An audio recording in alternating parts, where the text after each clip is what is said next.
Bom dia a todos. A graça e a paz de nosso Senhor e Salvador Jesus Cristo. A todos também que estão cultuando ao Senhor conosco através desta transmissão. Que Deus vos abençoe. Neste momento, os irmãos que puderem se colocar de pé, estaremos orando, agradecendo ao Senhor por mais um domingo, por mais um dia de livramento.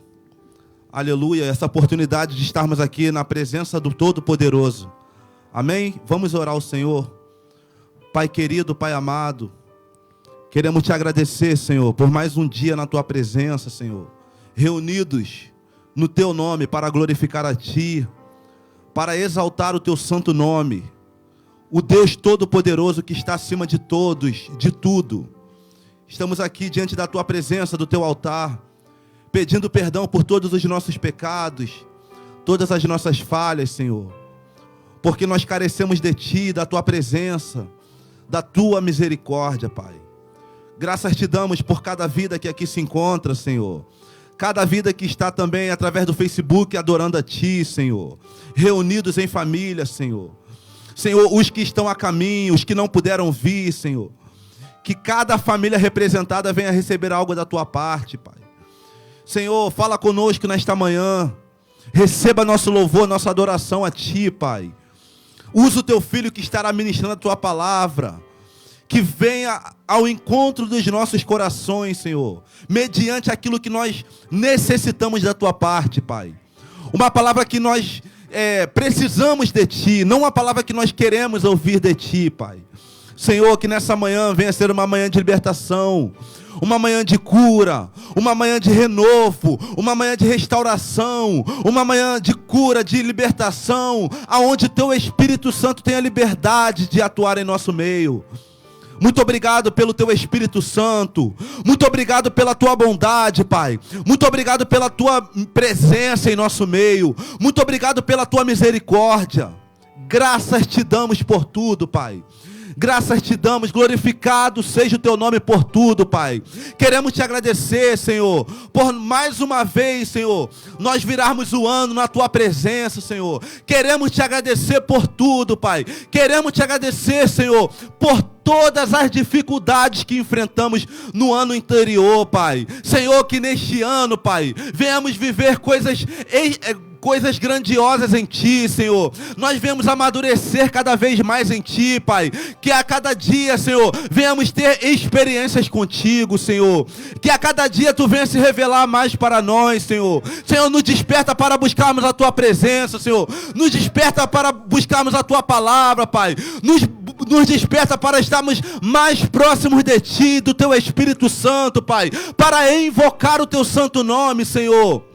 Deus, nós necessitamos buscar a tua face, orar a ti, Senhor. Fala conosco, Pai. Muito obrigado pela tua presença nesta manhã, Senhor. Em nome de Jesus, em nome de Jesus.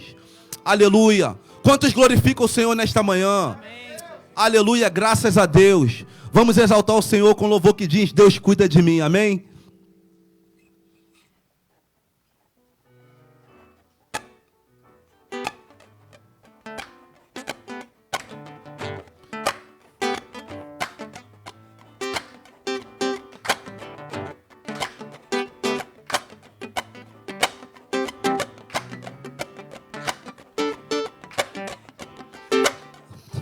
Eu preciso aprender um pouco aqui.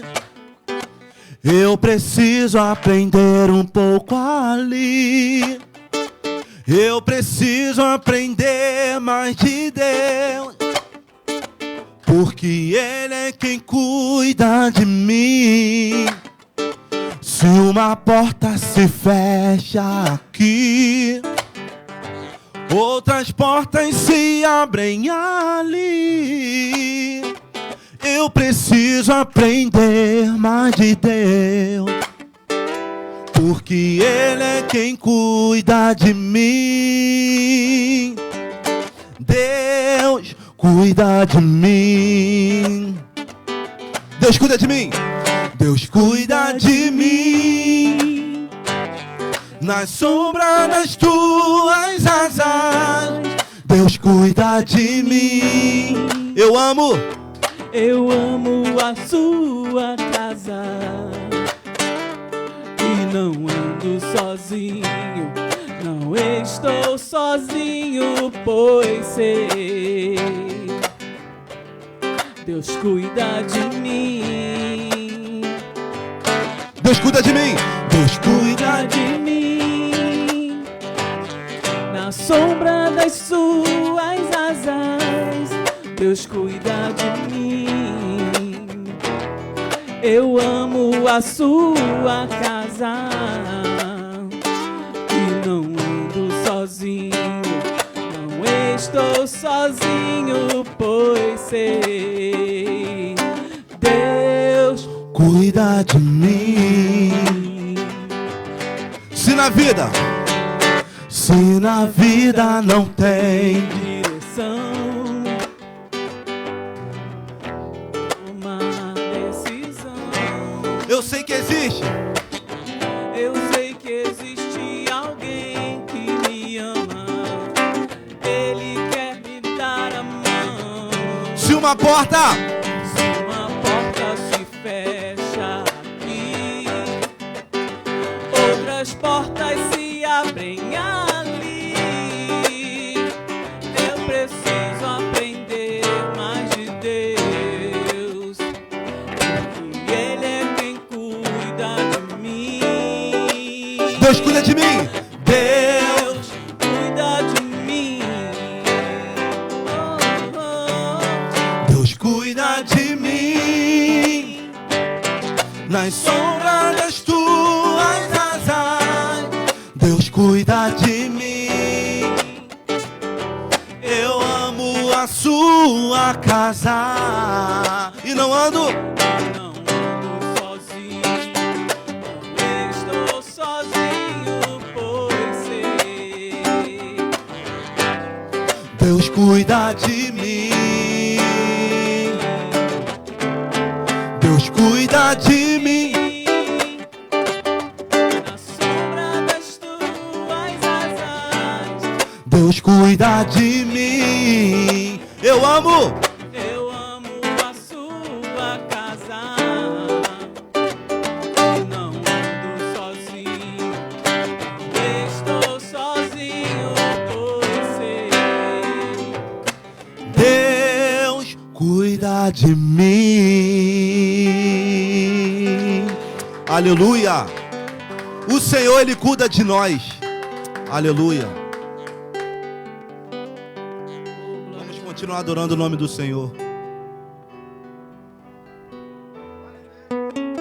Nossa trajetória está totalmente, Senhor, em Tuas mãos, Pai, porque sabemos que Tu és todo-poderoso, está pronto sempre, Pai, para nos socorrer, e as nossas vidas são totalmente entregues em Tuas mãos, Senhor. Aleluia.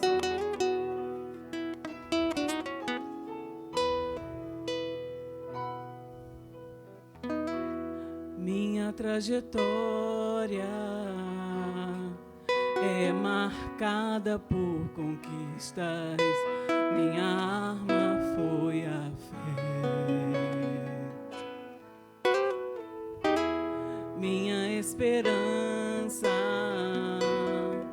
é regada por lembranças que o tempo não levou. Mas parece que um furacão me alcançou. Deus, eu não podia imaginar. Perdi meu chão. Olha como chora o meu coração.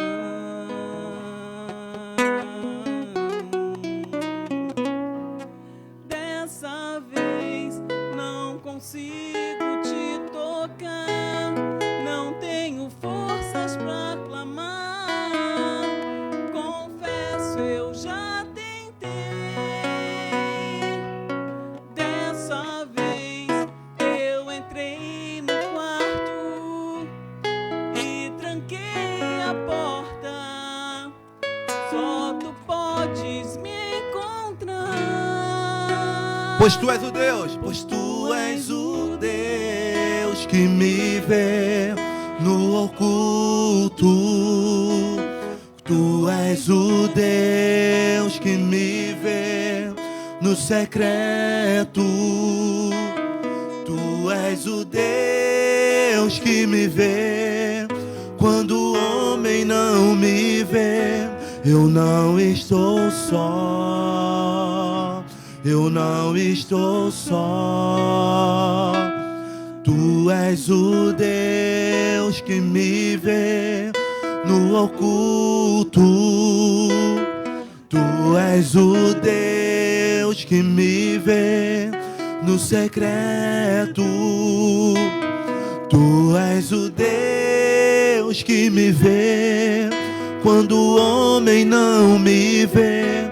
Eu não estou só, eu não estou só. Mas parece que o furacão me alcançou.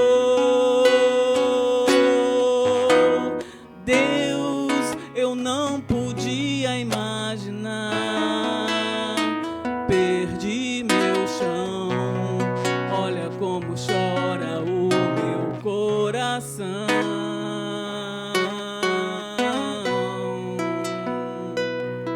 Dessa vez não consigo te tocar, não tenho forças pra clamar. Confesso, eu já tentei. Dessa vez eu entrei no quarto e tranquei a porta. Só tu podes me encontrar. Pois tu és o Deus que me vê no oculto.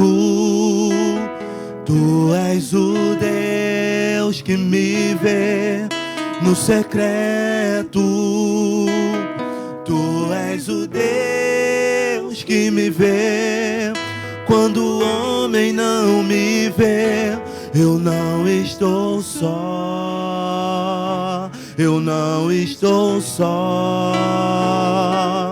Tu és o Deus que me vê no oculto.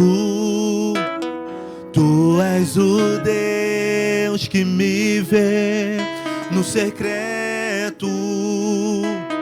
Tu és o Deus que me vê quando o homem não me vê. Eu não estou só, eu não estou só.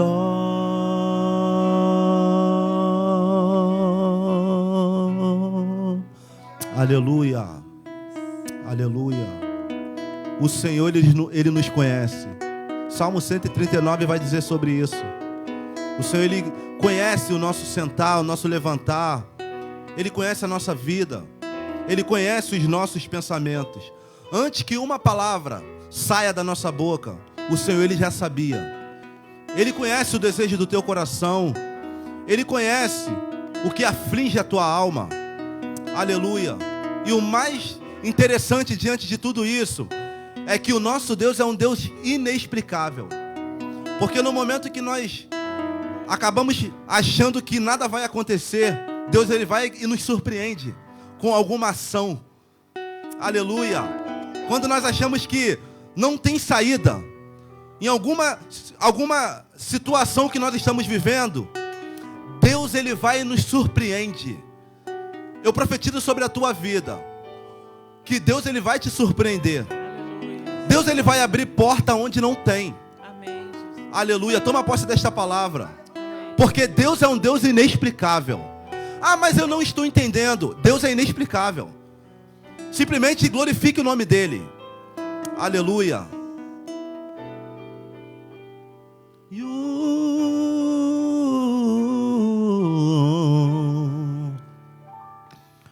Nada é igual ao seu redor. Tudo se faz no seu olhar. Todo o universo se formou no seu falar.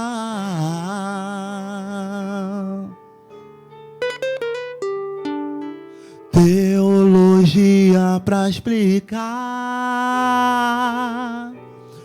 ou Big Bang pra disfarçar.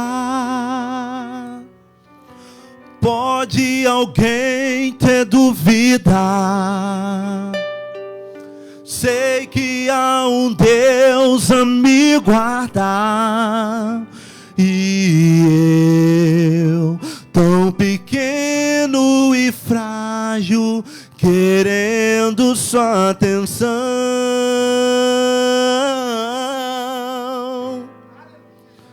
No silêncio encontro resposta certa então. Levante tuas mãos e declare: dono. Dono de toda ciência, sabedoria, sabedoria e poder, ó, dai-me de beber da água da fonte, da água da fonte da vida, antes que o ar já houvesse. Ele já era Deus, se revelou ao seu. Do crente ao ateu, do crente ao ateu, ninguém explica Deus.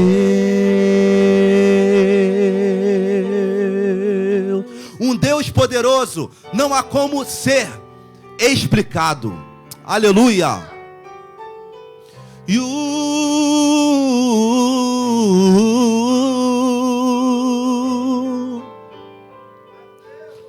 Declare mais uma vez: nada, nada é igual ao seu redor.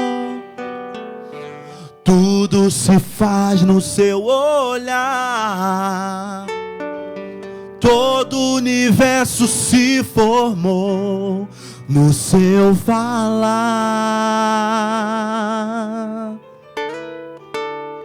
Teologia, teologia pra explicar, ou Big Bang pra disfarçar. Pode alguém ter dúvida? Sei que há um Deus a me guardar, e eu, tão pequeno e frágil, querendo sua atenção.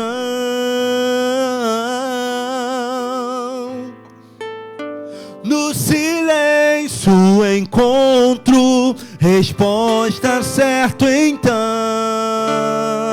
Dono de toda a ciência, dono de toda a ciência, sabedoria e poder, ó, dai-me de beber da água da fonte, da água da fonte da vida, antes que o ar já houvesse. Ele já era Deus, se revelou ao seu. Do crente ao ateu, ninguém explica Deus, ninguém explica, ninguém explica Deus, ninguém explica, oh, ninguém explica Deus. Ou se duvida, ou se acredita, ninguém explica, ninguém explica Deus, ninguém explica, ninguém explica Deus, ninguém explica, ninguém explica Deus. Ou se duvida, ou se acredita, ninguém explica, ninguém explica Deus. Dono de toda a ciência, sabedoria sabedoria e poder. Ó, dai-me de beber da água da fonte da vida, antes que o ar já houvesse. Ele já era Deus, se revelou ao seu. Do crente ao ateu, ninguém explica Deus.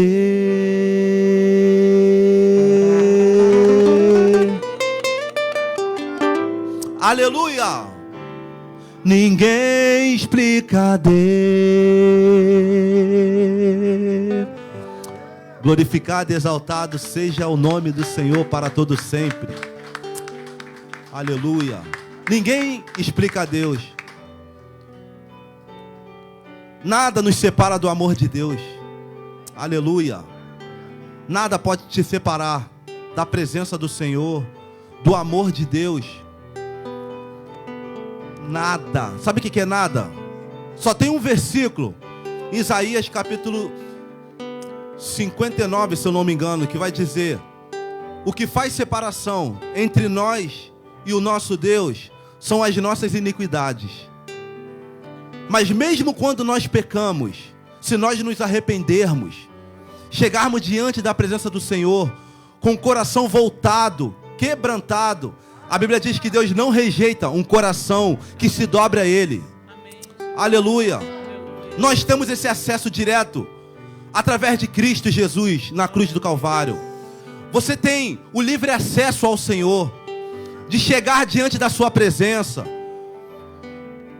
e se derramar e dizer: Senhor, eu preciso de Ti, eu dependo de Ti, eu dependo da Tua presença. Aleluia. Vamos adorar o Senhor.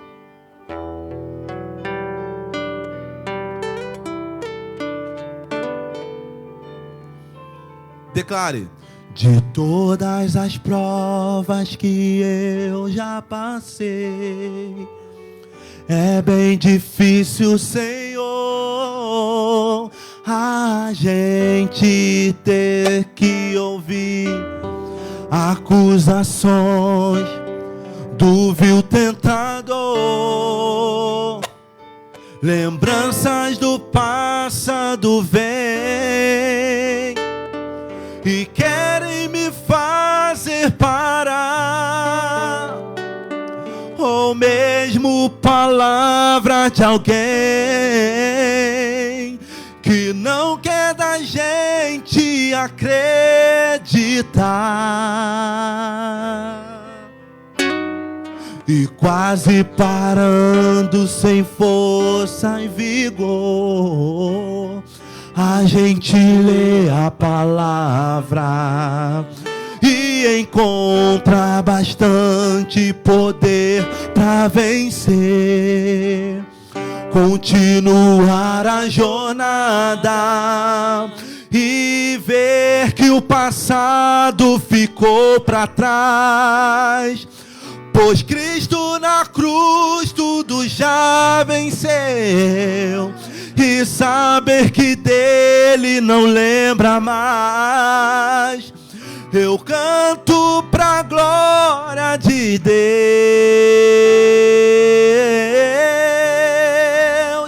Nenhuma condenação há para quem está em Ti, Jesus, cuja vida coberta está pelo sangue que desceu na cruz. É certo que provas virão, investidas do vil tentador, mas nenhuma condenação há para quem está em Ti, querido Senhor.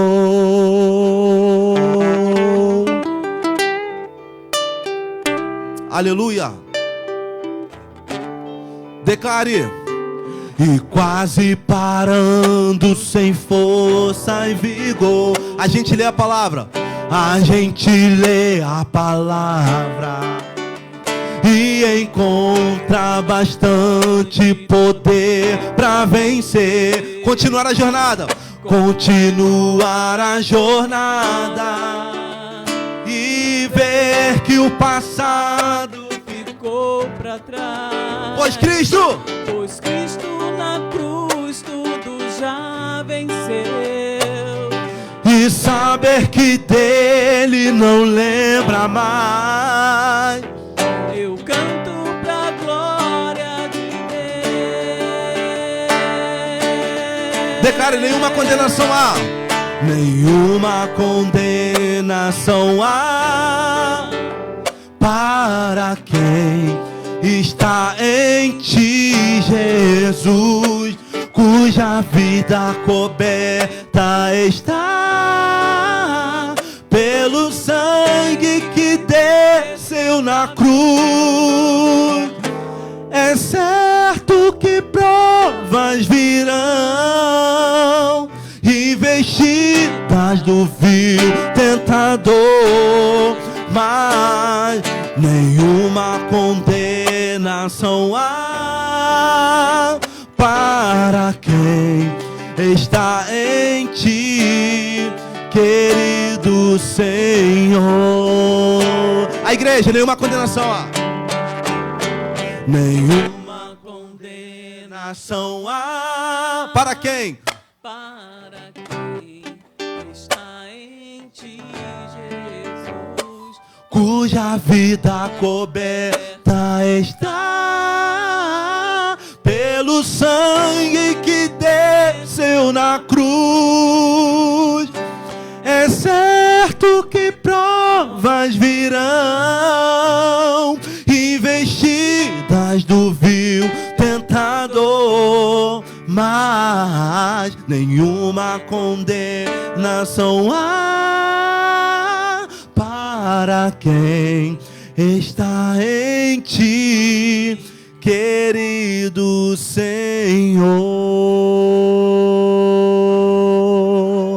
Para quem está em ti, querido Senhor.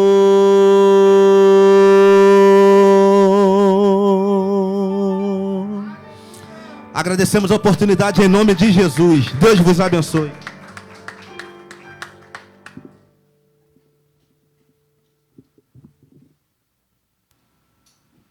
Glorificado seja o nome do nosso Senhor Jesus Cristo. Aplauda mais uma vez bem forte o Senhor. Pode tomar o seu assento.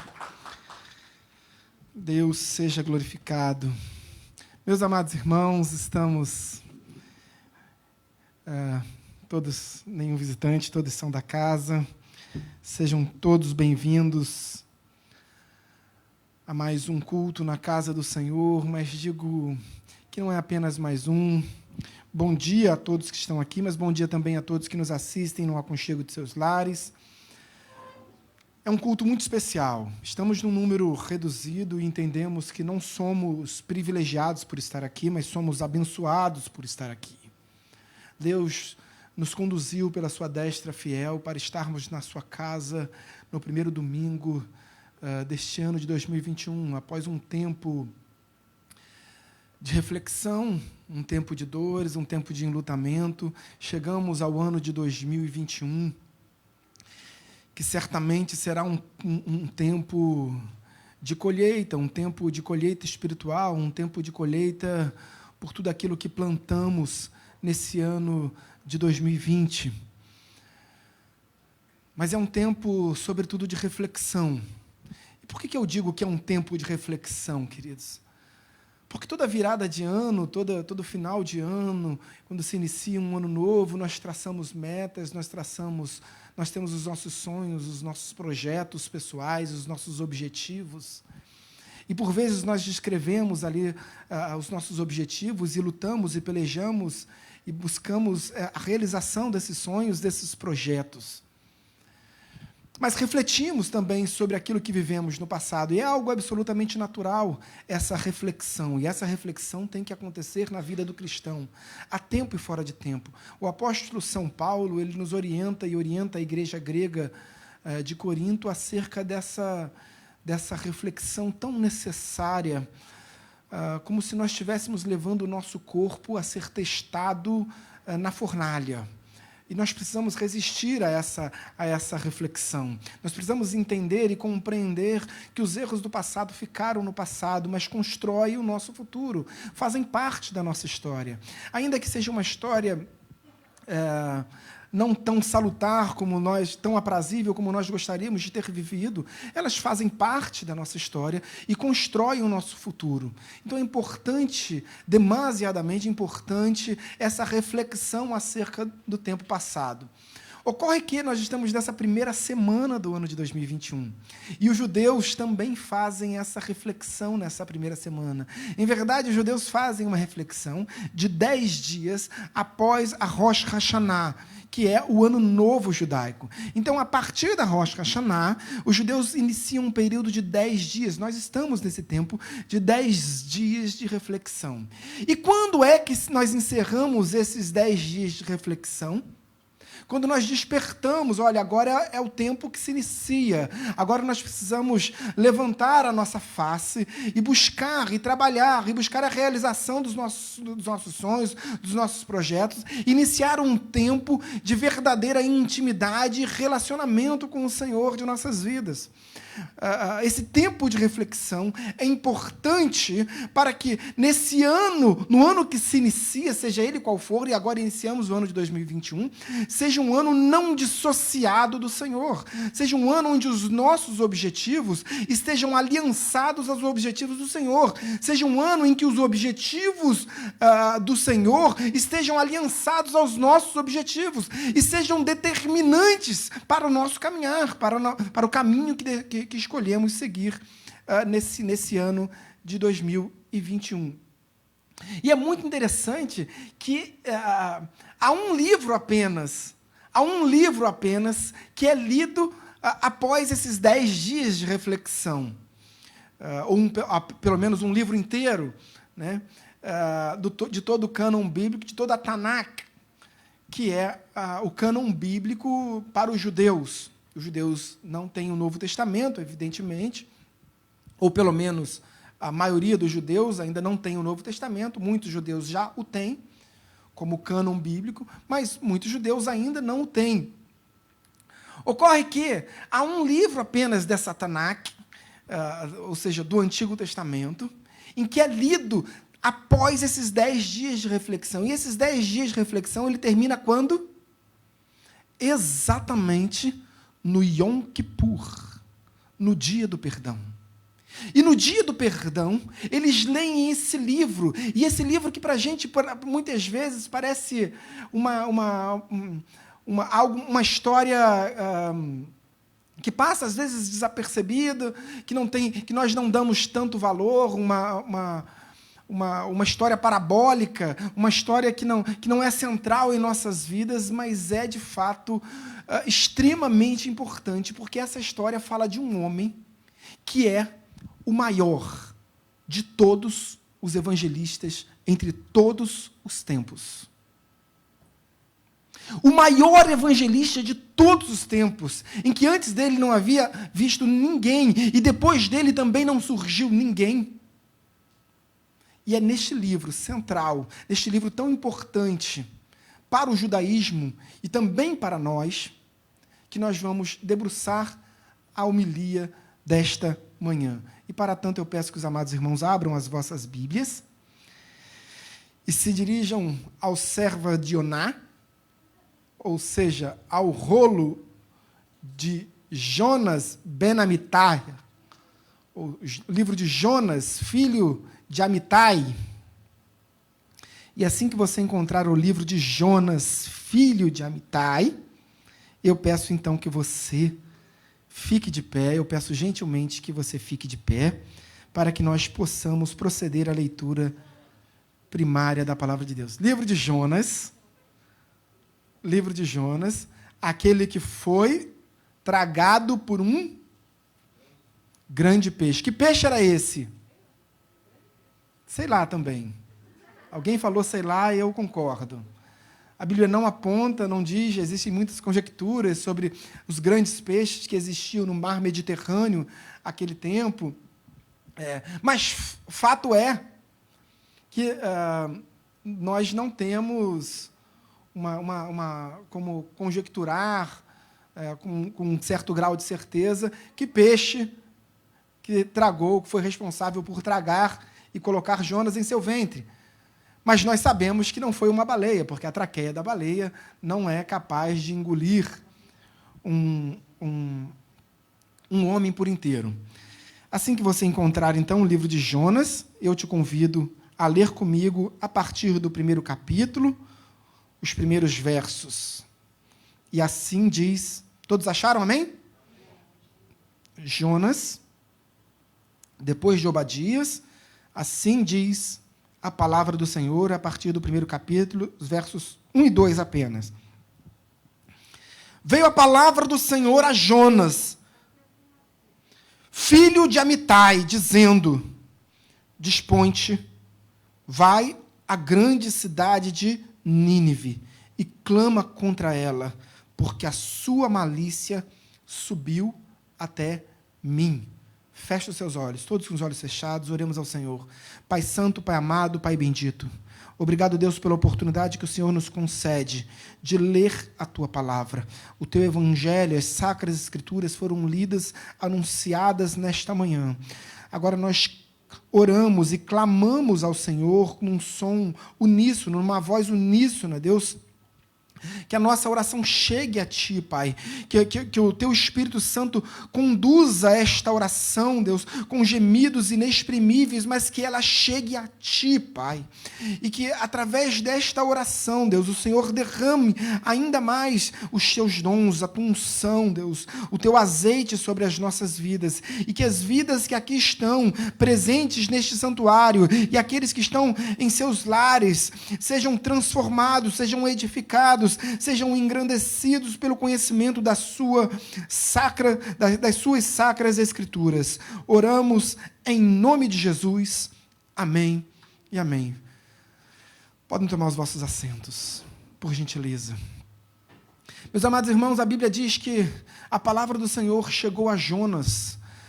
Nós conhecemos a história de Jonas, e assim como nós fizemos na semana passada, onde Deus já direcionou a mensagem através dos louvores que nós entoamos na semana passada, hoje também da mesma forma. E assim como na semana passada, a mensagem tinha um pano de fundo, mas em verdade a ministração era sobre a glória de Deus. E hoje a história não é sobre Jonas, a gente vai conhecer um pouco sobre a história de Jonas, mas o objetivo fulcral, o objetivo central, o objetivo proeminente desta manhã não é a história em si de Jonas como um profeta, mas sim a justiça de Deus. Se na semana passada nós falamos sobre a glória de Deus e compreendemos um pouco mais como a glória de Deus se manifesta em nossas vidas, hoje nós vamos falar como a justiça de Deus se revela, porque Paulo diz à igreja de Roma que a justiça de Deus se revela através do Evangelho de Cristo, e não há outra maneira senão a revelação da justiça de Deus através do Evangelho. E é importante nós compreendermos que no Antigo Testamento, onde os judeus não viviam sob a égide do Evangelho de Cristo, mas viviam sob essa promessa do Evangelho de Cristo. Então, qual é o significado de justiça? Existe um texto muito rico no Novo Testamento, em que eu entendo, queridos, para quem não sabe, eu trabalho no Poder Judiciário Federal há quase 18 anos. Completo 18 anos agora, no início do mês. Quase a maioridade no Poder Judiciário Federal. E eu entendo um pouco de justiça, eu entendo um pouco de lei, eu entendo um pouco do arcabouço jurídico do nosso país e de outros países. Entretanto, a Bíblia diz que a justiça dos homens não pode ser comparada à justiça de Deus. E a palavra palavra de Deus diz que a justiça dos homens, ela não reverbera a justiça de Deus. Ela não tem como consentâneo, como consequência, ela não suscita a justiça de Deus. Há uma distância muito grande entre aquilo que nós consideramos como justiça e aquilo que Deus considera como justo. Aquilo que Deus, a justiça de Deus está tão aquém da justiça dos homens. Mas nós somos igreja. E como igreja nós temos acesso a essa justiça divina. E o próprio apóstolo Paulo ele diz que nós devemos buscar essa justiça divina em nossas vidas. Buscais, pois, em primeiro lugar o reino de Deus e a sua justiça. Ou seja, ela não é inerente às nossas vidas, ela não está no nosso derredor.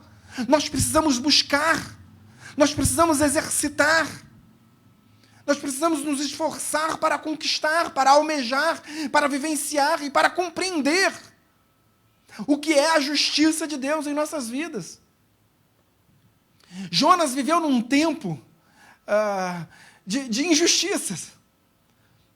Jonas era morador de uma pequena cidade próximo de Nazaré, Gat-Hefer, um pequeno vilarejo.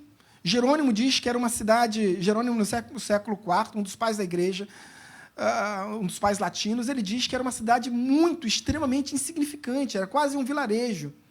Mas era desse lugar que surgiu um grande profeta. Porque Jonas, queridos, ao contrário daquilo que nós pensamos, Jonas era um grande profeta. A gente tem Jonas como um homem egoísta, como um homem que se negou a fazer a vontade de Deus, a realizar a vontade de Deus em sua vida, a cumprir o mandamento do Senhor, a fugir da presença de Deus, a fugir da vontade de Deus. Era um homem que vivia sob a desobediência. Nada disso, queridos. Jonas foi um dos maiores profetas do cânon bíblico. Jonas viveu num tempo de inseguranças, num tempo de crescimento do Império Assírio. Jonas era contemporâneo de Amós, mas era como se fosse uma espécie de um sucessor de Oséias. E qual foi a grande profecia de Oséias? De que o Império Assírio cresceria e dominaria a terra de Israel. Jonas vivia sob esse medo. Jonas vivia sob essa insegurança. E Jonas tinha como rei Jeroboão II, um dos piores reis da história de Israel. E por outro lado, um rei que viveu durante muito tempo, reinou muito tempo, 41 anos, um dos reinados mais longos do reino nortista de Israel. Um péssimo rei. Então, ao passo que esse rei também tenha avançado um pouco as terras de Israel, Jonas vivia absolutamente temeroso com o avançar do Império Assírio, o que significaria certamente a morte dos judeus de Israel, a morte da nação de Israel. Então, nesse tempo de insegurança, nesse tempo de injustiças, Deus levanta esse profeta e diz: olha, eu quero que você vá à terra dos ninivitas. Vá a Nínive. Onde era Nínive, queridos? A Nínive era a capital da Síria. Era a maior de todas as cidades daquele tempo.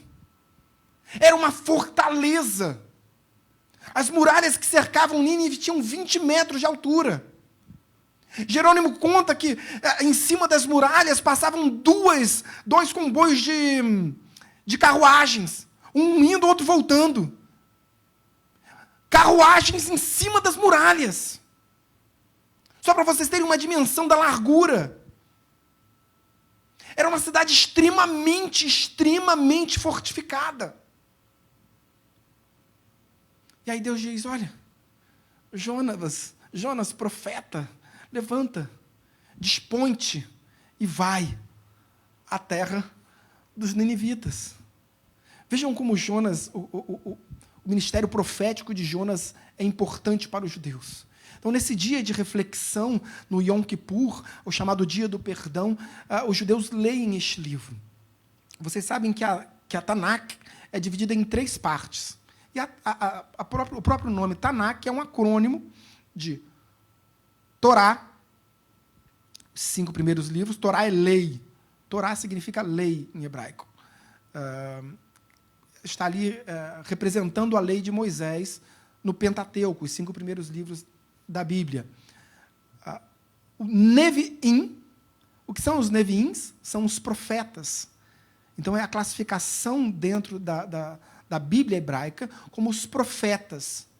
E os Ketuvim, então, Tanakh, Ketuvim, que são os escritos.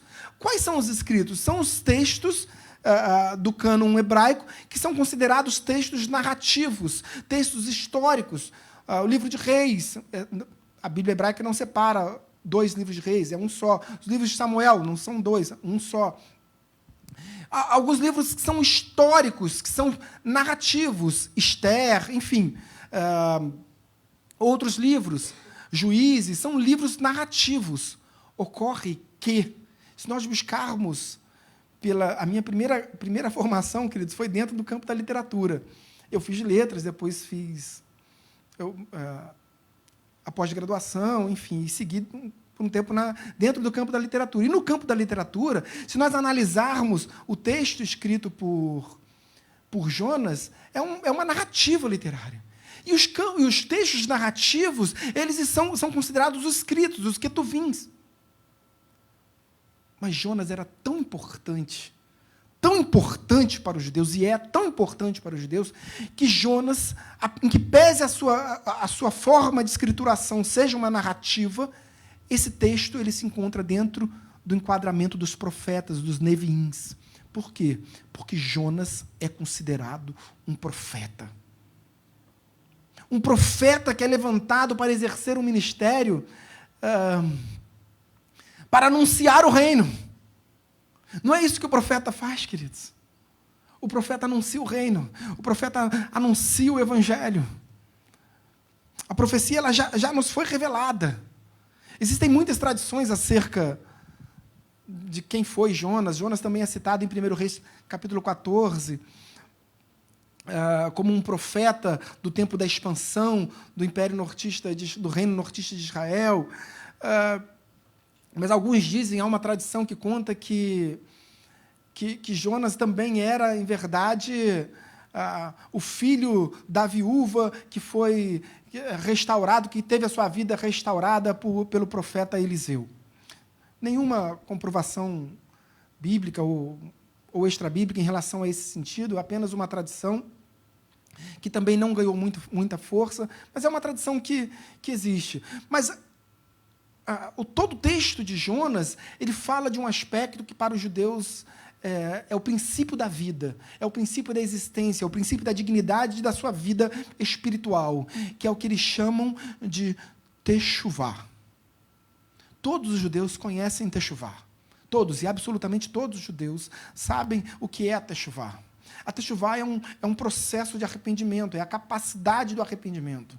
Para os judeus, eles entendem que não existe vida com Deus sem Teshuvá, sem arrependimento. E, de fato, é isso, não é assim que nós entendemos o nosso relacionamento com Deus? Quantas coisas que você fez no passado que você se arrependeu? E eu fiz, poxa, eu me arrependi.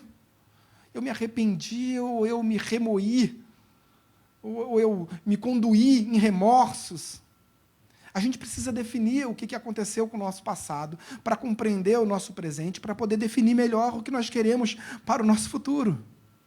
Porque um arrependimento, ele significa mudança de vidas. O arrependimento, ele significa uma transformação da nossa história. Ele significa uma mudança de rumo. Nós antes íamos para Tarsis e agora vamos para Nínive. Nós antes íamos para Nínive e agora vamos para Tarsis. Significa uma mudança total do rumo de nossas vidas. E essa mudança total, esse arrependimento que provém da fé, E o arrependimento se difere do remorso, justamente porque o arrependimento advém da fé. Judas, ao trair Jesus, se arrependeu? Não, mas se condoeu em remorsos, a ponto de tirar a sua própria vida. Ele tirou a sua própria vida porque se condoeu em remorsos, mas não foi capaz de se arrepender. Qual era a diferença? Ele continuava sem crer que Jesus era o Salvador. Porque ele caminhava com Cristo. Ele viveu dia após dia o seu ministério. Ele foi um auxiliador, ele foi um trabalhador. A gente não sabe em que ponto, em que momento da história Judas se desviou, mas o fato é que Judas nunca creu no Senhor Jesus Cristo como um Salvador, como um Messias, como um Machia esperado. Do contrário, ele certamente se arrependeria.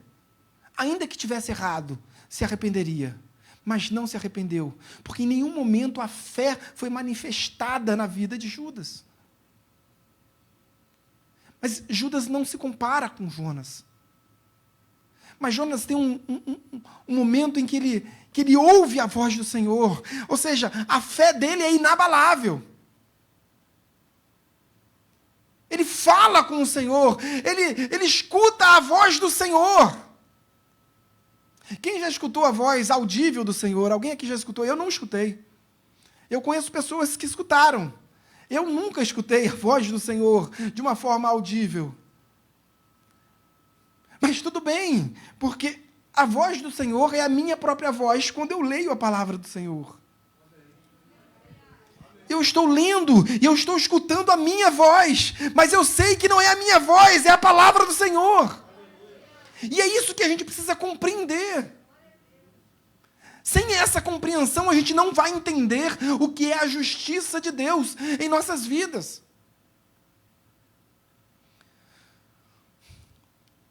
Existe um compêndio teológico, eu comecei a falar sobre isso e acabei não avançando. Existe um compêndio teológico no Novo Testamento, que vai do início do capítulo 5 de Mateus e vai até o final de Mateus 7.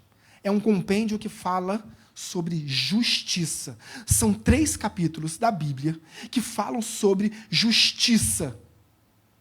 Deus, o Senhor Jesus Cristo, reúne os seus discípulos e reúne muitos seguidores que ali se encontram com ele, na Galileia, no monte chamado de Monte dos Macariós. Alguém conhece Macariós, do grego? Bem-aventuranças. No Monte das Bem-aventuranças, ele reúne uma multidão de discípulos, de seguidores, e ele começa ali a ensinar. São 3 capítulos, queridos. São 3 capítulos inteiros que Jesus só fala de justiça. Jesus tenta explicar de uma forma percussiente, de uma forma pormenorizada, bem intrínseca, que a justiça dele é diferente da justiça dos homens, que até aquele momento que os homens estavam vivendo, era a justiça dos homens e não de Deus. E Jesus diz assim, olha, bem-aventurados aqueles que têm fome e sede de justiça, porque estes serão saciados.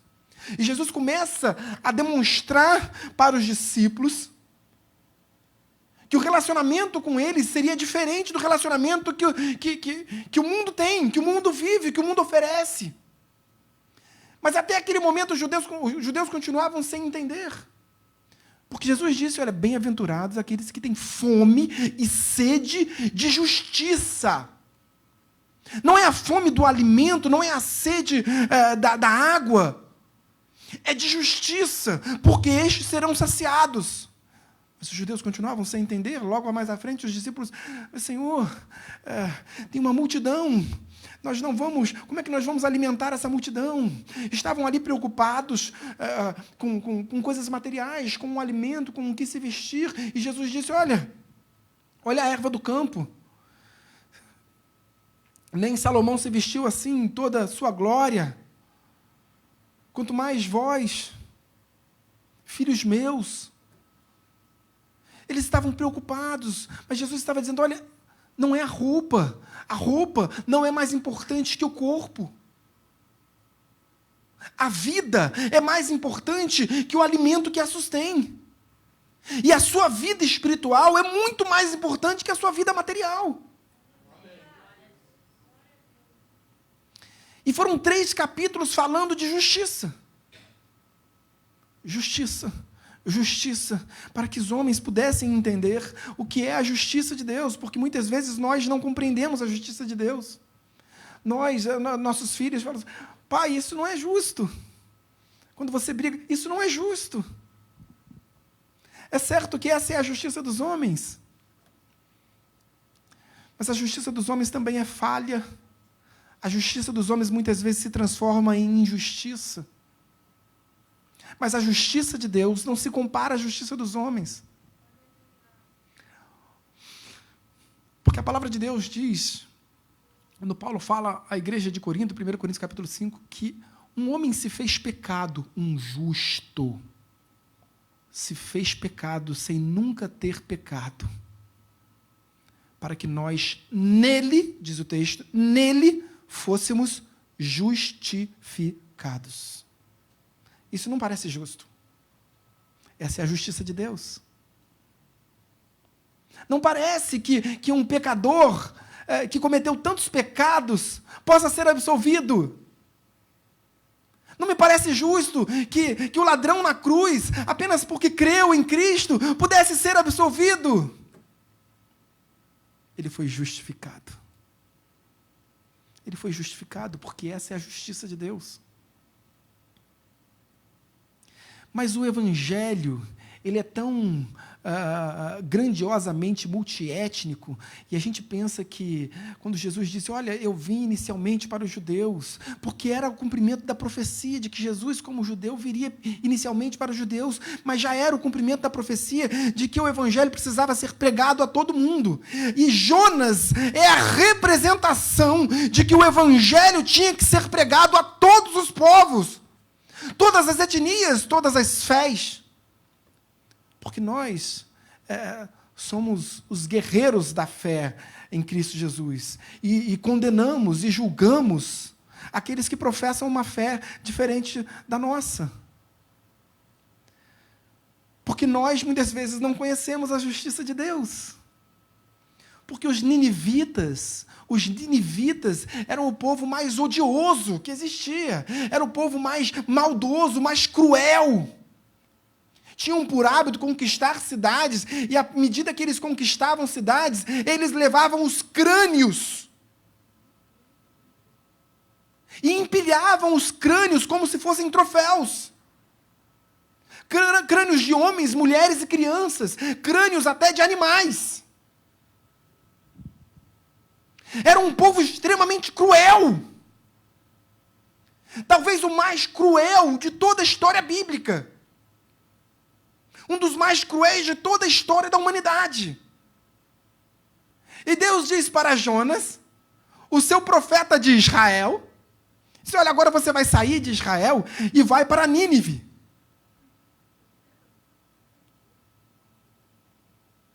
E você vai pregar o evangelho lá. E aí algumas pessoas dizem assim, olha, evidente, Jonas estava apavorado, porque se ele fosse, como profeta, anunciar, pregar o evangelho, em Nínive ele seria morto. Mas nós vamos compreender na história que Jonas não estava com medo. O medo de Jonas não era que os ninivitas o matassem. O pavor de Jonas era que os ninivitas se convertessem. Por quê? Porque Jonas entendeu que Deus é misericordioso ao extremo. A sua justiça ultrapassa o conhecimento, o nosso parco conhecimento humano. Ela está acima da nossa capacidade de compreensão. Então Jonas fugiu. Desesperadamente ele fugiu. Jonas estava numa cidade norte da Galileia, norte de Israel, ao sul da Galileia, próximo a Nazaré, terra onde a família de Jesus viveu.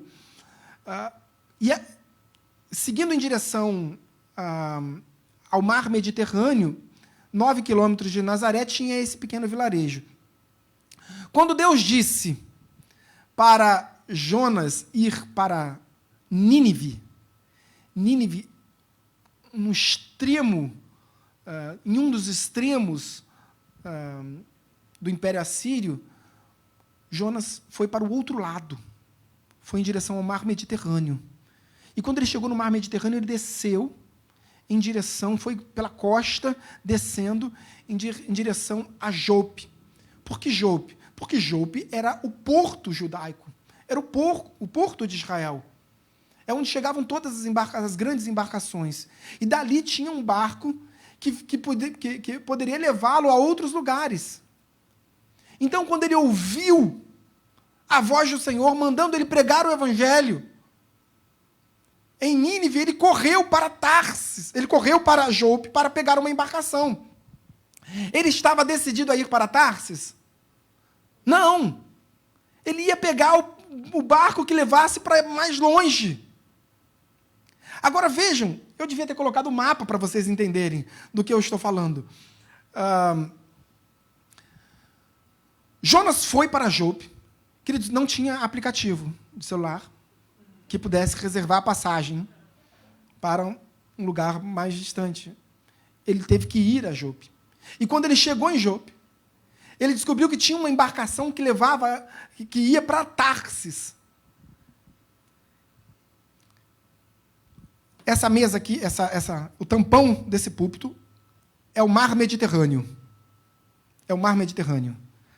Aqui é Jope. Aqui é Tarsis. Tarsis é onde fica hoje a Espanha. É o extremo do mar Mediterrâneo. Mas ele decidiu. E diz o texto bíblico que Jonas pagou a passagem com o seu próprio dinheiro. Ele comprou a passagem. Ele comprou a passagem. Então ele teria direito a sentar num lugar adequado. Mas o que ele fez quando ele entrou naquela embarcação em direção a Tarsis? Ele foi para o porão. Porque ele queria ficar mais escondido de Deus. De repente, se Deus olhasse de cima, via as pessoas que estavam em cima do barco, mas ele estava no porão escondido. E ele imaginou, aqui Deus não me acha. Mas o barco, Deus mandou ali uma tempestade de vento, um vento que gerou uma tempestade no mar. E o barco começou a balançar. Olha como queridos, eu queria ser como Jonas. Olha, existem pessoas, existem profetas no Antigo Testamento que entraram em depressão porque pregavam e ninguém se convertia. Elias entrou em depressão porque pregava e ninguém se convertia. Davi entrou em depressão. Jeremias, 23 anos pregando o Evangelho, ninguém se converteu. Você lê o texto de Jeremias de ponta a ponta, nenhuma conversão através da boca do profeta Jeremias. Jeremias profetiza o cativeiro babilônico, mas ninguém se converte. E Jonas, ali naquele barco, o barco começa a balançar. Olha o que é a justiça de Deus, queridos. A Bíblia diz que os marinheiros daquele barco professavam, cada um uma religião diferente, cada um professava a sua fé. Algo absolutamente natural naquele tempo, um tempo de pandeísmo, um tempo de diversos deuses, divindades que eram idolatradas. Sobretudo até mesmo na terra de Israel. Mas quando o barco começa a balançar, cada um faz a sua oração ao seu próprio Deus, diz o texto. Mas os seus deuses não resolvem. Os seus deuses não resolvem. E aí as pessoas olham, os marinheiros daquele barco olham, mas peraí, tem um sujeito que está dormindo. Se os nossos deuses não resolveram, deve ser o Deus dele. Vamos lá falar com ele. Acordaram. Cara, você está dormindo uma hora dessa. O barco está quase virando e você está dormindo. E aí eles disseram assim, fala com o seu Deus, de onde você é? Ele diz assim, olha Jonas, dizendo para os estrangeiros, eu sou judeu, filho do Deus vivo, criador dos céus e da terra. Então fala com seu Deus. E aí o Jonas faz uma oração, fala com Deus. E aí Jonas diz para os marinheiros: olha, Deus está fazendo isso por causa de mim. Se eu fosse vocês, me lançava para fora do barco e tudo vai se resolver. O que aqueles homens fizeram? Primeira coisa, qual foi a primeira atitude? Se renderam ao Deus de Jonas. Entregaram suas vidas ao Deus de Jonas. Fizeram um altar, erigiram um altar dentro do barco. Todos os marinheiros daquele barco se converteram. Qual foi a segunda atitude? Jogar Jonas para fora do barco. Lançaram Jonas para fora do barco. Devem ter pedido perdão a Deus, mas lançaram fora. Jonas, então, nós sabemos a história, não é uma história simbólica, parabólica, uma história. Jonas é tão preocupado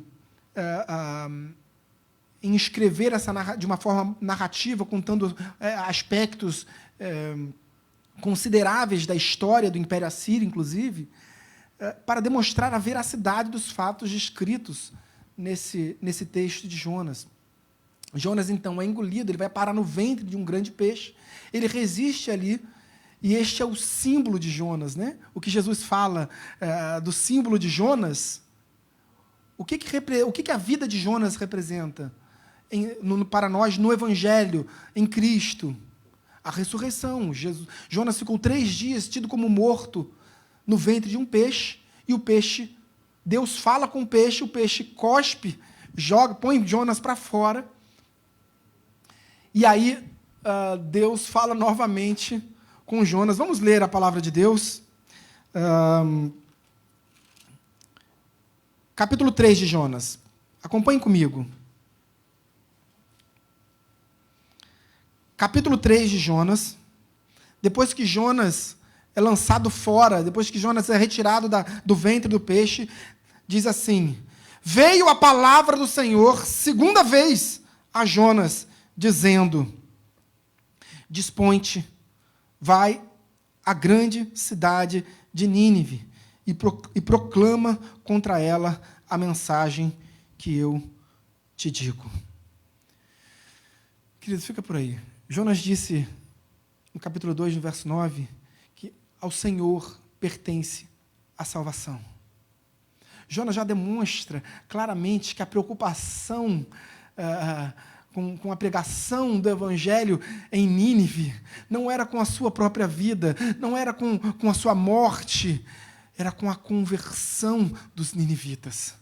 Jonas considerava, pela sua justiça humana, algo absolutamente bizarro que Deus permitisse que os ninivitas vivessem.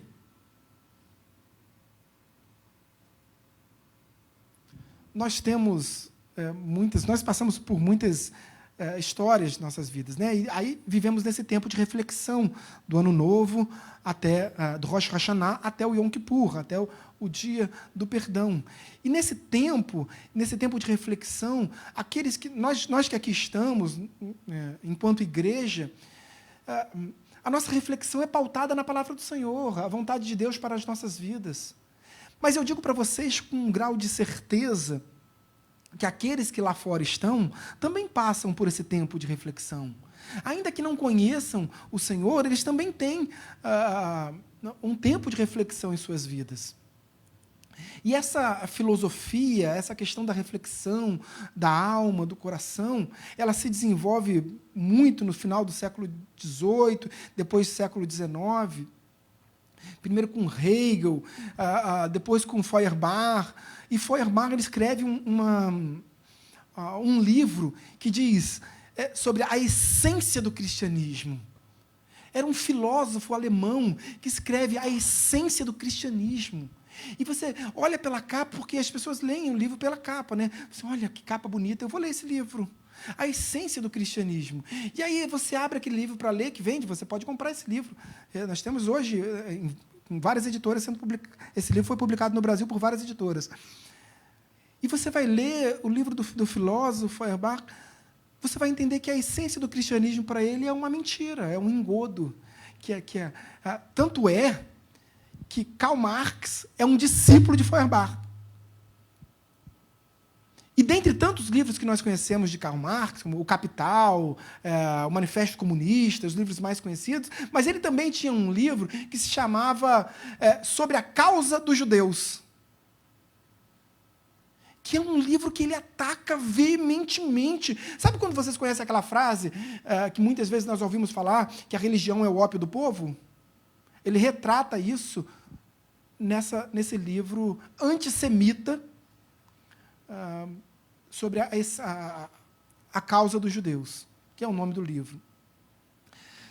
São filósofos, e grandes filósofos que foram respeitados em seu tempo, cada um no seu tempo, alguns até contemporâneos, como Nietzsche, que atacavam veementemente a religião. E se nós olharmos para a vida de Jonas, uma vida religiosa, mas uma vida, inicialmente, aos nossos olhos humanos, me parecia infértil. Uma vida de desamor. Mas quantas vezes nós não agimos assim? Quantas vezes nós não pensamos assim, Senhor, taca fogo do céu? Quantas vezes a gente vê Deixa eu ficar quieto. E a gente fala, Senhor, queima!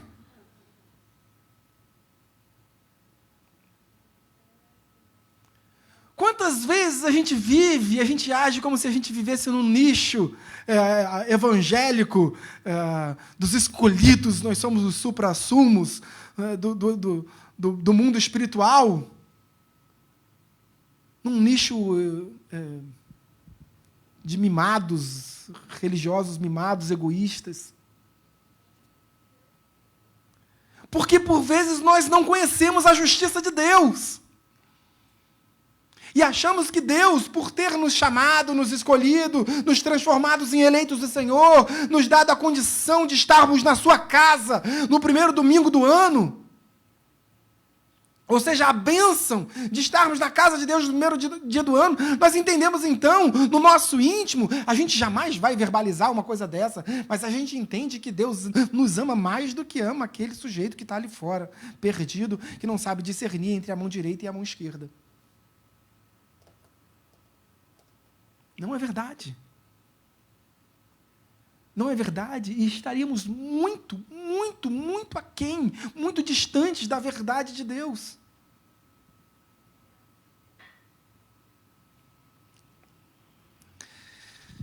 Olha o que diz a palavra do Senhor através do livro de Jonas.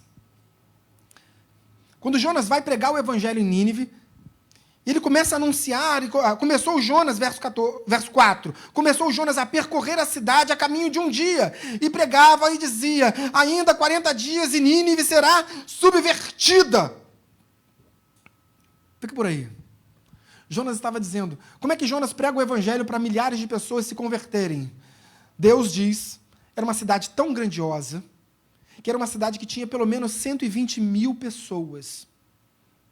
Alguns historiadores apontam que, no final do texto, ele diz que era uma cidade onde pessoas não sabiam discernir entre a mão direita e a mão esquerda. E que essa era uma expressão caracterizada de crianças. Então, que naquela cidade tinham 120 mil crianças, além dos adultos. Não é esse o meu entendimento, já vou antecipando, mas isso não muda muito a questão da história. A Bíblia diz que era uma cidade tão grandiosa que era necessário que Jonas caminhasse por ela 3 dias inteiros, só para atravessar a cidade.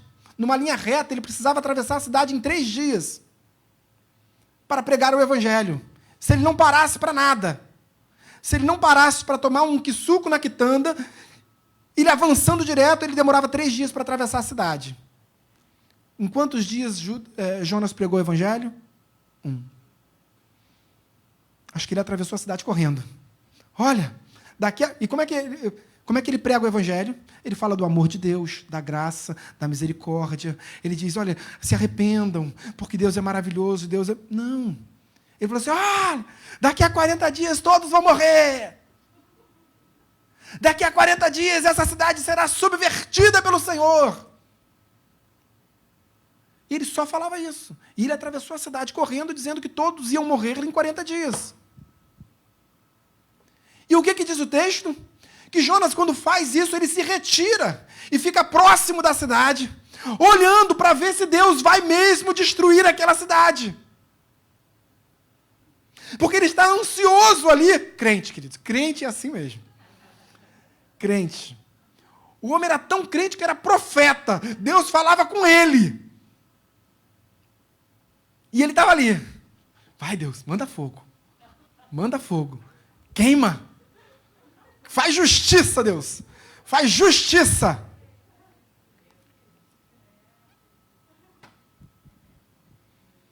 Sabe quando a gente quer pena de morte? Senhor, pena de morte. Olha o que ele fez. Olha o que esse bandido fez. Pena de morte. Vamos tirar dele toda a possibilidade de Deus salvar essa vida. Não, mas essa não tem chance. Essa não tem jeito. Esse é um ninivita. Esse não tem como ser salvo. É o pior da raça humana. Senhor, queima. Foi isso que Jonas, o profeta, o homem de Deus, o servo do Senhor, disse. E aí o que acontece no verso 10? Viu Deus o que fizeram, como se converteram do seu mau caminho. E Deus se arrependeu do mal que tinha dito e lhes faria, e não o fez. A Bíblia diz que todos pecaram e carecem da glória de Deus. Destituídos estão da glória de Deus. Todos. Mas é interessante que o salmista diz assim, que, Senhor, se o Senhor contar as iniquidades, não sobra ninguém. Todos estão fadados à morte, se não for pela intervenção divina, se não for pela justiça de Deus. Achamos que somos salvos porque somos crentes, somos salvos pela justiça de Deus, pela graça de Deus, pela misericórdia de Deus. Queridos, muito pouca é a nossa participação. Mas Deus deixa muito claro que a justiça de Deus se manifesta através da fé. Quando Paulo fala à igreja de Roma, já no primeiro capítulo da Epístola aos Romanos, ele diz, olha, a justiça de Deus se revela nos evangelhos, e isso ocorre através da fé. Ou seja, a fé em Cristo Jesus é que permite que a justiça de Deus também se revele em mim como pecador. Também permite que eu seja justificado, ainda que com os meus erros, ainda com as minhas iniquidades, com os meus pecados. Por quê? Porque a justiça de Deus se revela em mim através da fé.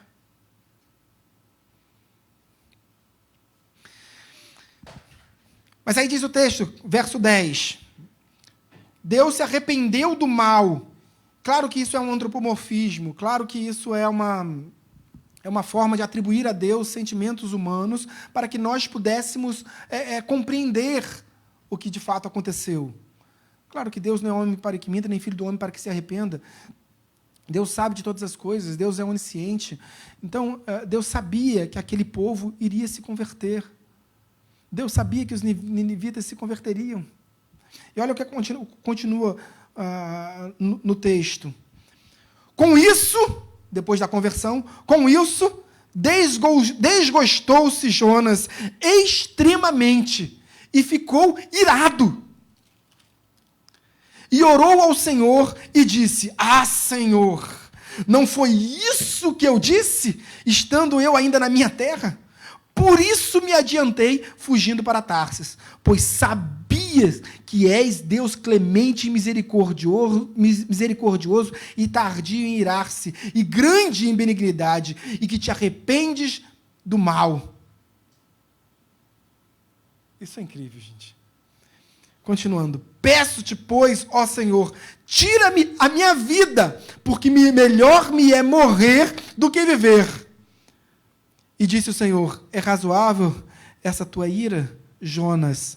Então Jonas saiu da cidade e assentou-se ao oriente da mesma, e ali fez uma enramada com plantas, um local para repousar, e repousou debaixo dela, à sombra, até ver o que aconteceria à cidade.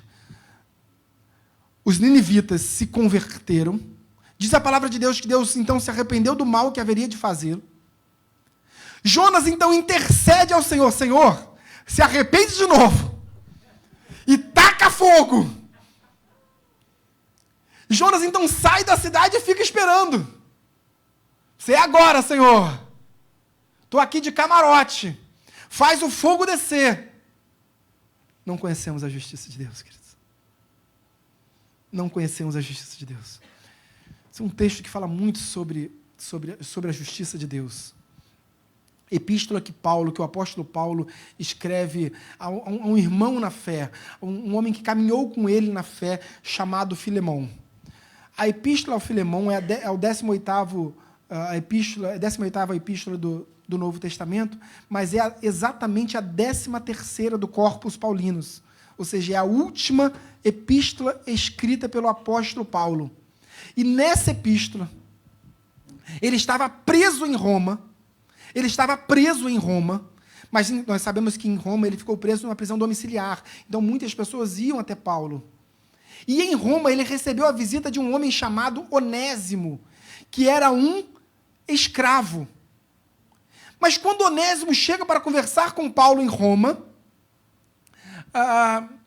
Paulo descobre, Onésimo compartilha com Paulo, que ele era um escravo fugitivo. Que ele tinha roubado, furtado o seu senhor e fugiu. Ele era de uma cidade chamada Colossos. Mas espera aí, você é de Colossos, mas de onde? Não, eu trabalhava lá em Colossos para um senhor. Mas como é que é o nome desse senhor? Porque eu também conheço Colossos.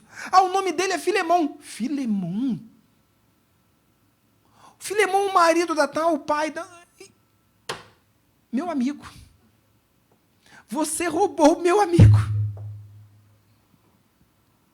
E o que Paulo faz? Intercede. Paulo ensina, Paulo admoesta, Paulo conversa. Ali há conversão de vidas, ali genuinamente há conversão de vidas, ali há experiências com Deus. E Paulo intercede, Paulo escreve essa epístola a Filemão, dizendo: Filemão, meu irmão. E, queridos, você vê a preocupação de Paulo, metade da epístola, Paulo elogia Filemão.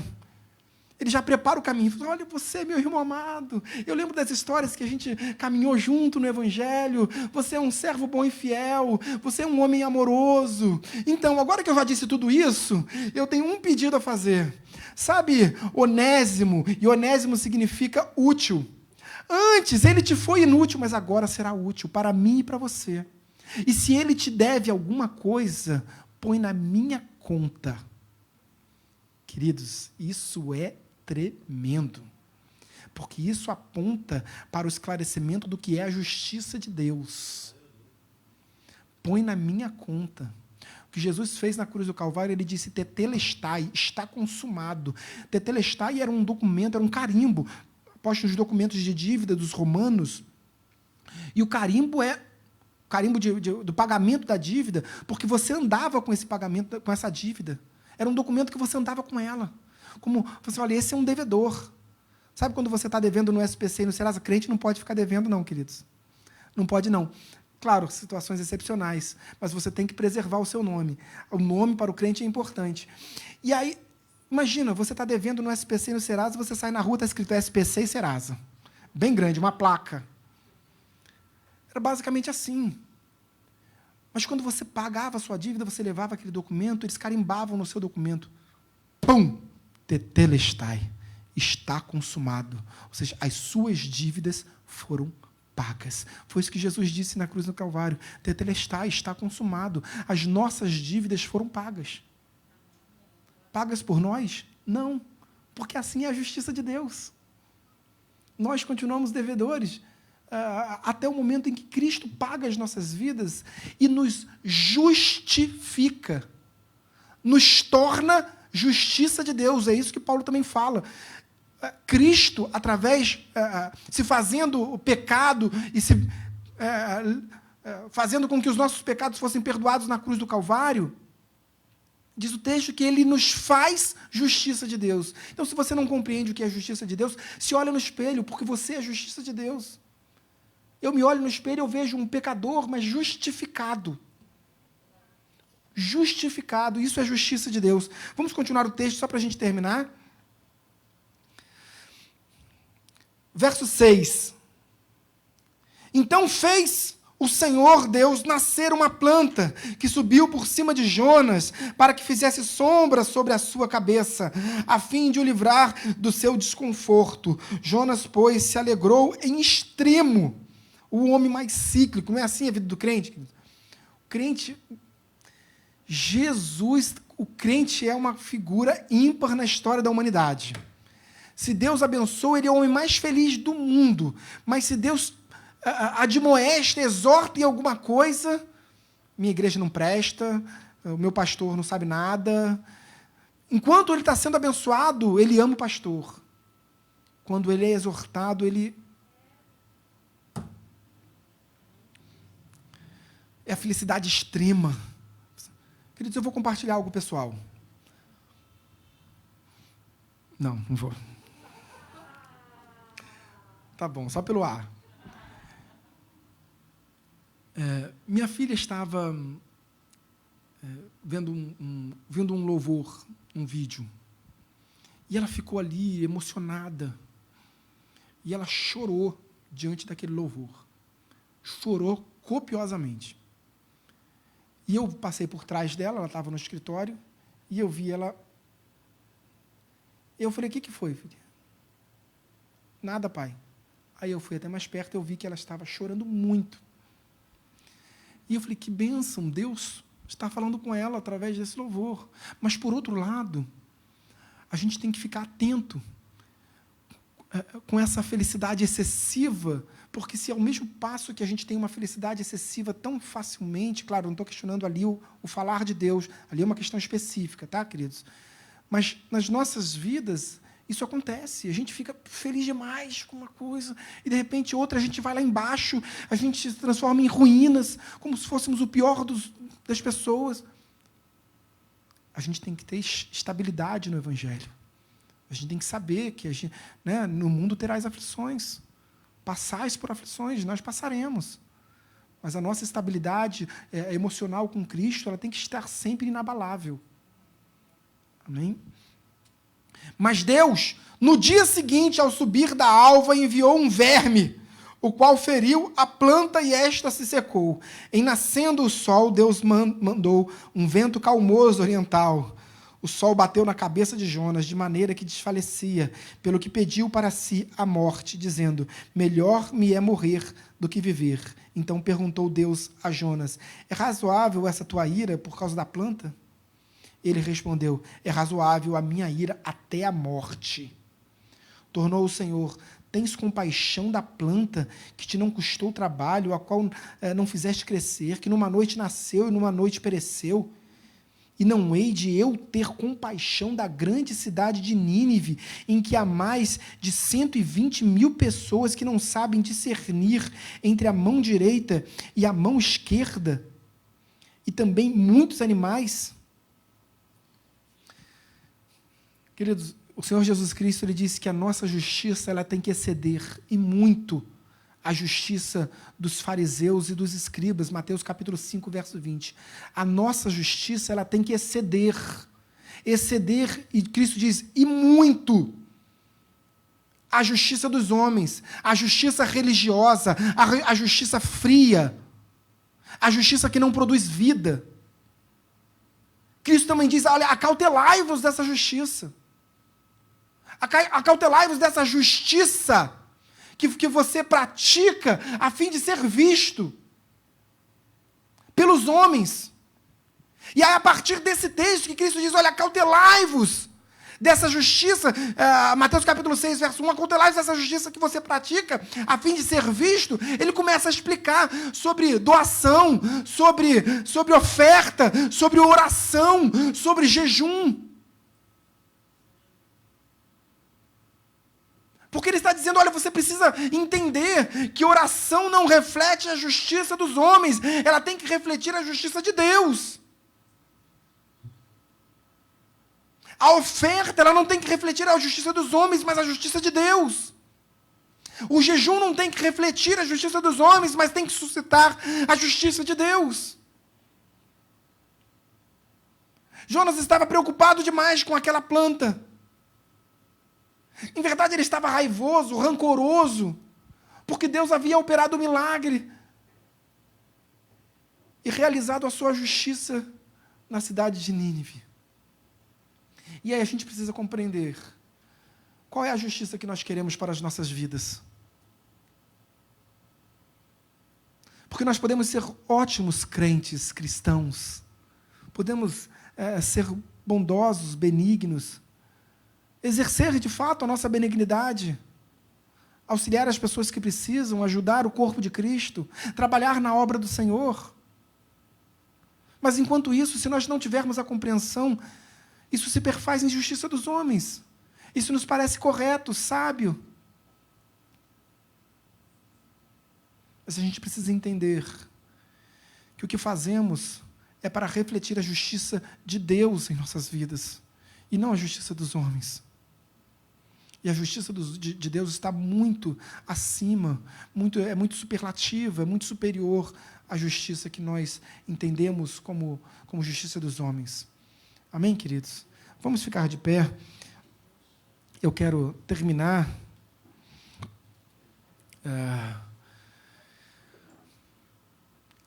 Abraão é considerado um homem justo. E ele é citado como um homem justo tanto no Antigo Testamento, em Gênesis capítulo 5, verso 6, quanto no Novo Testamento, em Hebreus capítulo 11. E diz o texto que Abraão creu e isso lhe foi imputado para a justiça. Abraão creu e isto lhe foi imputado para a justiça. Ou seja, há um relacionamento intrínseco entre a fé que eu professo em Cristo Jesus e o realizar da justiça de Deus em minha vida. Se você precisa, se você quer, se você anseia, se você deseja verdadeiramente no seu coração buscar a manifestação da justiça de Deus em sua vida, isso pode trazer, por vezes, dores, porque às vezes somos tão imaturos para compreender. Manifeste a sua fé. Manifeste a sua fé. Deus opera milagres onde a fé é manifestada, onde a fé é expressada de alguma forma. Deus não opera milagres onde há necessidade. Deus opera milagres onde há fé. O texto diz em Gênesis capítulo 15, verso 6, que Abraão creu e isso lhe foi imputado para a justiça. Então há uma correlação direta. Paulo diz isso também à igreja de Roma. E diz que o justo, ele está parafraseando o profeta Abacuque, se o justo é justificado pela fé. O justo caminha pela fé. O justo vive pela fé. Nós não vivemos pela justiça. Nós vivemos pela fé. E a justiça de Deus se manifesta. Vamos sempre buscar o que é correto, evidentemente. Como cristãos, isso é absolutamente natural. Isso deveria ser obrigação não somente do cristão, mas a justiça de Deus, para que ela se manifeste em nossas vidas, nós precisamos expressar a nossa fé no Pai Celeste. Amém? Feche seus olhos, eu quero orar pela sua vida. Senhor, meu Deus e meu Pai, em nome de Jesus, graças te damos. Obrigado, Deus, pela manifestação da Tua justiça em nossas vidas. Porque em algum momento de nossas vidas nós nos rendemos a Ti, os nossos joelhos dobrados, e confessamos os nossos pecados a Ti. Obrigado, Deus. Obrigado pela oportunidade que o Senhor nos concede de hoje, nesse momento, nesse tempo de reflexão, rememorar que se eu estou vivo, é porque a sua justiça se manifestou em mim, Pai. Ainda que eu fosse que a justiça dos homens entendesse que eu fosse um pecador, alguém que cometeu erros, iniquidades num tempo passado. Deus, o Senhor me fez justo, o Senhor justificou a minha vida. Ainda que eu tenha consequências pelos meus erros, Pai, o Senhor me justificou, Pai. No mundo espiritual, a Tua justiça se manifestou em mim, Pai. Graças te damos por isso, Pai. Graças te dou por isso, Deus. Oramos todos em nome de Jesus, para que a justiça de Deus se manifeste aqui mais uma vez e aqueles que estão em seus lares. Deus, em nome de Jesus, recebe a nossa oração, recebe a nossa alma, o nosso espírito. Deus, mais uma vez, manifeste o Teu Santo Espírito em nossas vidas. Em nome de Jesus, amém e amém. Todo aquele que crê no poder desta oração, diga amém e aplauda ao Senhor.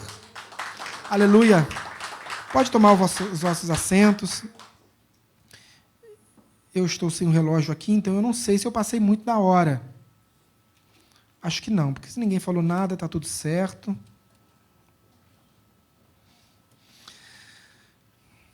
Momento de dízimos e ofertas, eu serei bastante breve.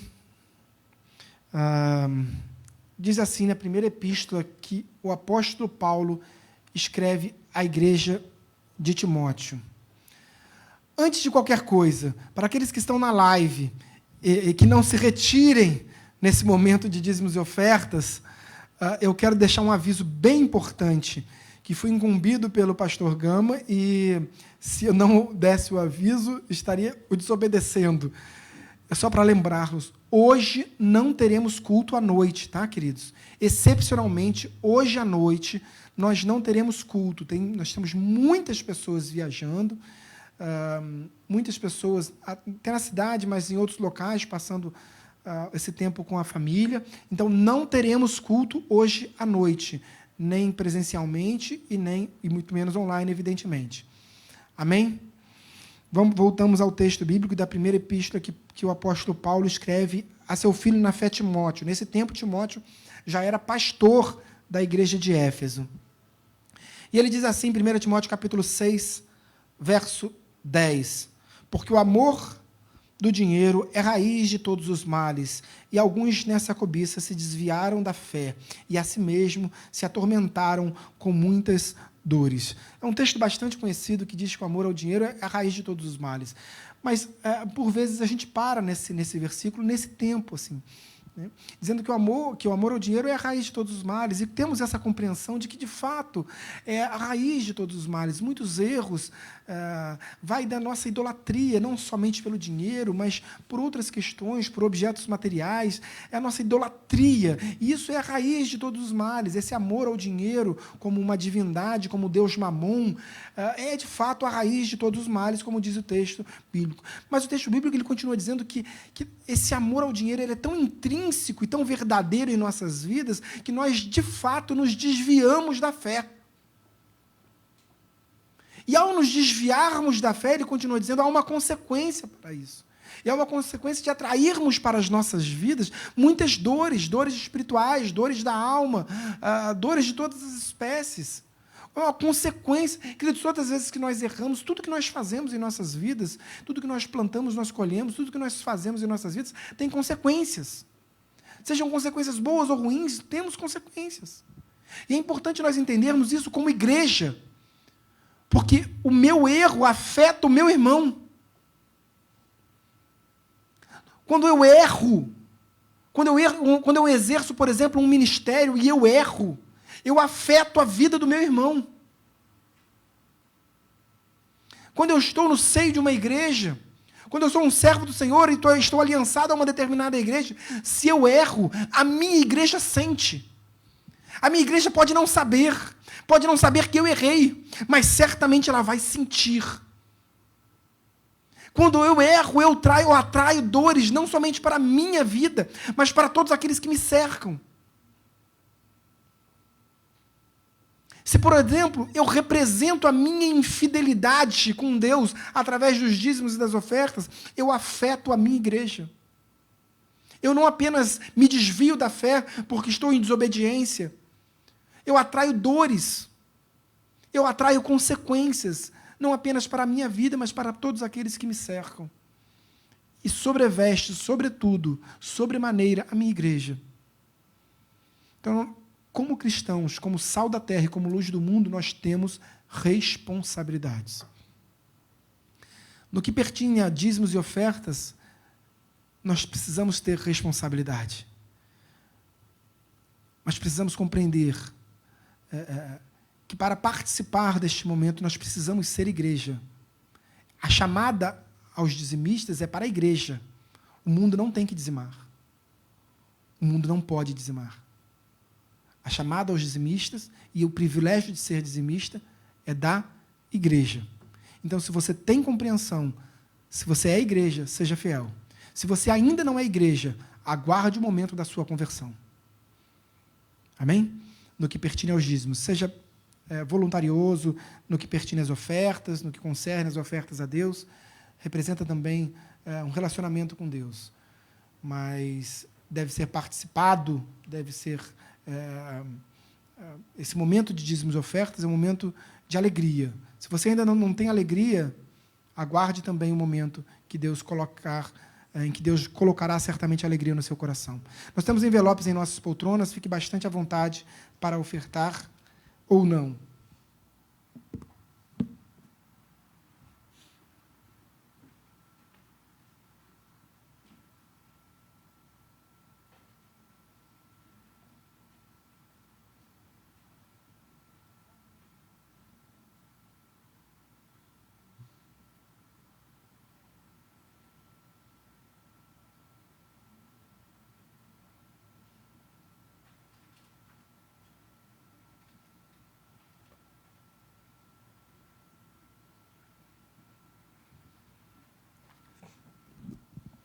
Amém. Vamos ficar de pé. Se você tem um envelope em suas mãos, se você não tem, ainda assim eu peço gentilmente que você se coloque de pé. Vamos orar juntos como igreja que somos. Senhor, meu Deus e meu Pai, em nome de Jesus, graças te damos. Obrigado, Deus, pela oportunidade que o Senhor nos concede de ofertarmos na tua casa, de devolvermos a ti aquilo que te pertence, Pai. Nós somos administradores dos teus recursos, Pai. Mas a obra é tua, Deus. Deus, em nome de Jesus, como ministro do teu evangelho, como pregador da tua palavra, como profeta, eu te peço, clamo, me humilho perante o teu altar, Deus. Abre porta de emprego para o desempregado, assim como o Senhor tem feito aqui nessa igreja, Pai. Graças te damos por isso. Deus, abastece a despensa. Nesse tempo de pandemia, nesse tempo de escassez, Deus, o Senhor tem guardado a tua igreja, o Senhor tem cuidado da tua igreja. Deus, graças te damos por isso, ó Pai. Continua trazendo prosperidade à tua casa, à casa dos teus servos, às famílias aqui representadas, aqueles que aqui estão e aqueles que estão no aconchego de seus lares. Deus, traz também sabedoria aos administradores desses recursos, para que as portas dessa igreja permaneçam abertas, para que a tua obra continue avançando, para que outras portas sejam abertas. Oramos todos em nome de Jesus. Amém e amém. Se hoje é dia de você entregar o seu dízimo, eu estarei aqui à frente, recebendo de suas mãos. Se você tem uma oferta de amor, aguarde no seu lugar, os obreiros estarão recolhendo e abençoando a sua vida.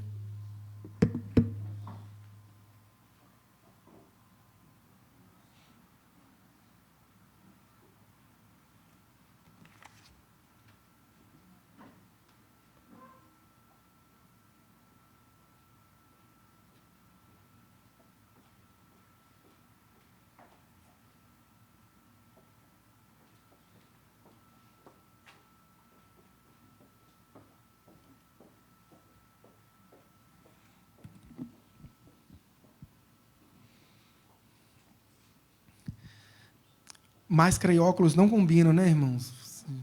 Não combina, né? Não combina, não tem jeito. Ou eu enxergo ou eu falo. Enfim, vamos ficar de pé. Vamos encerrar a liturgia do culto. Aliás, temos alguns avisos. Aviso importante. Excepcionalmente neste domingo, 3 de janeiro, não teremos culto presencial e online às 19 horas. Amém. Santa Ceia, que normalmente nós fazemos no primeiro domingo do mês, vamos fazer no segundo domingo do mês, tanto de manhã quanto à noite. Amém? nós fazemos a Santa Ceia, celebramos a Santa Ceia no primeiro domingo apenas por uma questão ritualística, conceitual, mas a ordenança do Senhor é que nós pudéssemos fazer isso todas as vezes que nos reuníssemos. Mais algum aviso? Amém? Encerramos? Vamos orar ao Senhor. Eu peço que você estenda a sua mão dessa forma assim. Senhor, meu Deus e meu Pai, em nome de Jesus, graças te damos. Obrigado, Deus, por tudo aquilo que o Senhor fez em nossas vidas, Pai. Nesse momento específico, conclamo a tua igreja em oração por todas as vidas que passaram nas portas dessa igreja, colocaram seus nomes nesse caderno, Deus. São vidas, não são apenas vidas que colocaram ali seus nomes, são alvos da tua palavra, Pai. São alvos do teu amor, alvos da tua justiça. Graças te damos, ó Pai. Toca com teu Santo Espírito o coração dessas pessoas que aqui estão, Pai. Cada nome que foi posto, colocado nesse caderno de evangelismo, Pai, desses alvos que aqui estão, Pai.